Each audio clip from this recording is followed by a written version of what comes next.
ना, बेल वृक्ष को काटने से वंश का नाश और बेल वृक्ष लगाने से वंश का उत्थान होता है, तरक्की होती है। बेलों में सबसे ज्यादा फल देने वाली बेल है कद्दू और लौकी की। उसके ऊपर लौकी आज तोड़ लो कल तैयार, कद्दू आज निकाल लो परसों तैयार।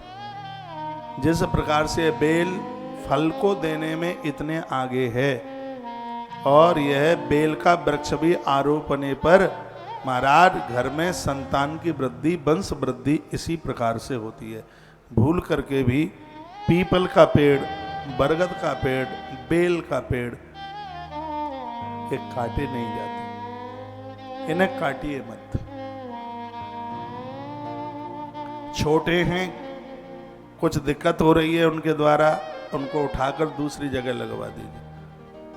कन्याओं के हाथ से 10 साल तक की बेटी को अपराध नहीं लगता है, उसके हाथ से उखड़वाइए, उसको मिट्टी खोदें जड़ के नीचे से, जड़ धरती में रह जाए, तना काट दें, अपराध हो जाएगा।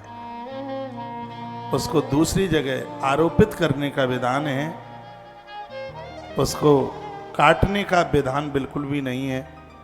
बेल वृक्ष को काटने से, बेल वृक्ष को काटने से परिवार का ह्रास हो जाता है, और बेल वृक्ष लगाने से वंश की बहुत वृद्धि होती है, संतान संतति की कमी नहीं आती। बेल वृक्ष लगाने की इतनी बड़ी महिमा है।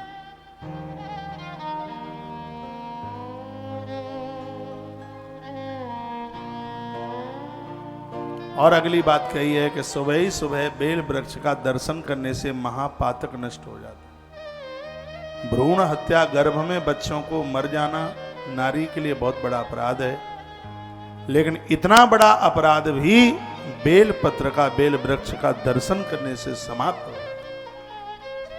ताली मत बजाना, कितनी भी मजबूत बात हो। इतनी बड़ी इसकी भैया महिमा का वर्णन किया। बेल वृक्ष के प्रति अपनी पूरी श्रद्धा रखिए।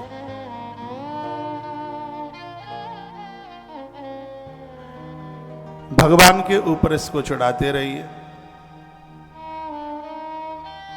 आंख, फूल और बेल पत्र चढ़ाने से महादेव के ऊपर लक्ष्मी की वृद्धि होती है, कंगाली खत्म हो जाती है, दरिद्रता का नाश हो जाता है। बेल की तीनों पत्तियों पर श्री लिख दो गोरोचन और चंदन से, और फिर उसको भगवान के ऊपर आप चढ़ाइए।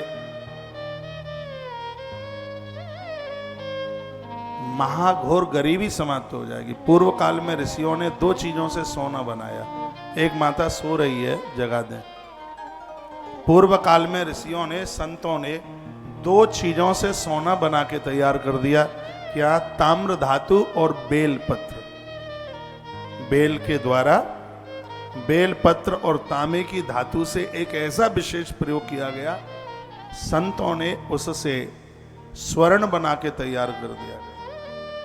एक बड़ी आनंद की बात कही गई है, जो बेल पत्र का रस और तांबे के पात्र का जल पीते हैं, और दोनों चीजें यदि एक साथ मिल जाएं तो स्वर्ण भस्म लेने का जितना प्रभाव है, बेल और ताम्र को स्वीकार करने का वही प्रभाव जम जाता है।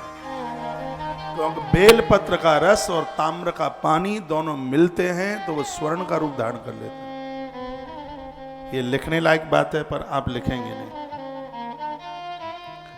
बेल की पत्तियां चबाना स्वास्थ्य के लिए बहुत बढ़िया है, लेकिन 2 पत्तियां ऐसी हैं जिनको भगवान को चढ़ाए बिना चबाने का अधिकार नहीं है, एक तुलसी और एक बेलपत्र।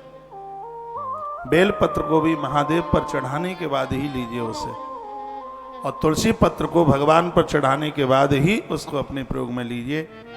बेलपत्र का रस और ताम्र के धातु का पानी दोनों मिलकर के ये स्वर्ण रूप धारण कर